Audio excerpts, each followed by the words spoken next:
Hello viewers. मैं उम्मीद करता हूँ कि आप सब खैरियत से होंगे। तो काफ़ी दिनों से मुझे एसएमएस मिल रहे थे कि क्योंकि मौसम सरमा शुरू हो चुका है, सर्दी का आगाज़ हो चुका है। ख़ासकर यूरोप में, क्योंकि सर्दी हमारे पाकिस्तान की निस्बत ज़्यादा पड़ती है, तो वहाँ फिर अक्सर सर्दी की वजह से कई मसाइल पैदा होने शुरू हो जाते हैं। तो इस हिसाब से मैं कोई ऐसी होम्योपैथी मेडिसिन बताऊँ कि जो वो अपने पास रख के उसको इस्तेमाल कर सकें। तो याद रखें कि सर्दियों में ज़्यादातर जो मसाइल पैदा होते हैं कि ज़्यादा ज़्यादा सर्दी होने की वजह से या बर्फ़बारी होने की वजह से अक्सर जो हमारी बॉडी का ब्लड सर्कुलेशन है उसमें कमी आ जाती है। बाद दफ़ा हमने ऐसे केस देखे हैं कि जिनके सर्दियों में हाथ स्वेल कर जाते हैं, पाँव स्वेल कर जाते हैं, बॉडी ही बाज़ की बॉडी पूरी की पूरी स्वेल कर जाती है। तो उसके पीछे जो काज़ होता है वो सर्दी और बर्फ़बारी जैसे इलाकों में जो लोग रहते हैं उनमें ये केस देखने में आते हैं। तो अगर किसी को ऐसी सूरत हाल का सामना होता है कि ज़्यादा बर्फ़बारी की वजह से या ज़्यादा सर्दी की वजह से उनके जिस्म में किसी हिस्से में भी स्वेलिंग हो जाती है, या दर्द होती है और जलन होती है, और बाज़ को तो सर्दी ज़्यादा होने की वजह से ऐसे केस मैंने खुद देखे हैं कि जिनके पाँव के ऊपर ज़ख़म होना शुरू हो जाते हैं। तो इसके लिए जो हमारे पास होम्योपैथी में जो हम दवाई इस्तेमाल करते हैं वो एग्रीकस है। एग्रीकस आप 200 भी ले सकते हैं, 1 एम भी ले सकते हैं। अगर तो ये रेमेडी आपके पास मौजूद है तो फिर परेशान होने की ज़रूरत नहीं है।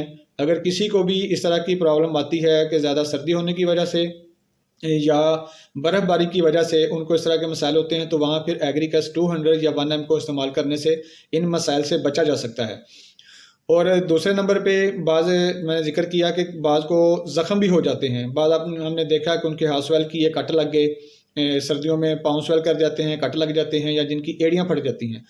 तो उसके लिए भी ये जो होम्योपैथी मैंने मेडिसिन बताई है ये बड़ी बेहतरीन मेडिसिन है।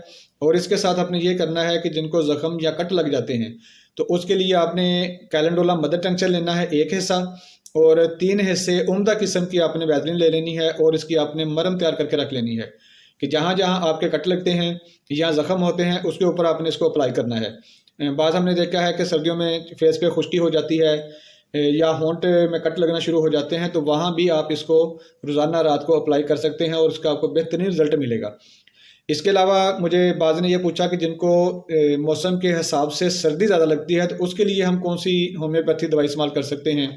तो उसके लिए आप सुराइनम 1 एम 15 से 20 दिन बाद महीने में 1 डोज़ इस्तेमाल करें। तो उससे जिन अफराद को सर्दी की शिद्दत ज़्यादा महसूस होती है, सर्दी ज़्यादा लगती है, तो वो भी नॉर्मल हो जाएंगे। तो उनके लिए सुराइनम बड़ी बेहतरीन दवाई है। आप जिनको ये स्वेलिंग हो जाती है या ब्लड सर्कुलेशन में प्रॉब्लम आती है वो दोनों रेमेडीज़ भी इस्तेमाल कर लेंगे तो कोई हर्ज नहीं है, इनको आपस में आप इस्तेमाल कर सकते हैं। अगर सुराइनम नहीं लेना चाहते तो एग्रीकस जो है वो आपके पास मौजूद होनी चाहिए कि जिनको एलर्जी हो जाती है उनके लिए। मौसम सरमा या बर्फ़ जैसे जहाँ इलाके हैं जैसे यूरोप है, क्योंकि यूरोप से मुझे ज़्यादा एसएमएस आए थे कि वहाँ इस तरह के अक्सर मसाइल पैदा हो जाते हैं, तो उनके लिए एग्रीकस 200 या 1 एम उनके पास मौजूद होनी चाहिए। और जिनको सर्दी ज़्यादा लगती है, सर्दी ज़्यादा महसूस करते हैं, उनके पास फिर सुराइनम 1 एम मौजूद होनी चाहिए। तो ये दोनों रेमेडीज़ अगर आपके पास हैं तो इंशाल्लाह आपकी सर्दियाँ बहुत अच्छी गुजरेंगी, किसी परेशानी का आपको सामना नहीं करना पड़ेगा। उम्मीद करता हूँ कि वो आपके लिए हेल्पफुल साबित होगी, आपको इससे फ़ायदा होगा। तो अगली वीडियो तक मुझे इजाज़त दें, अपनी दुआओं में याद रखें। अल्लाह हाफ़िज़।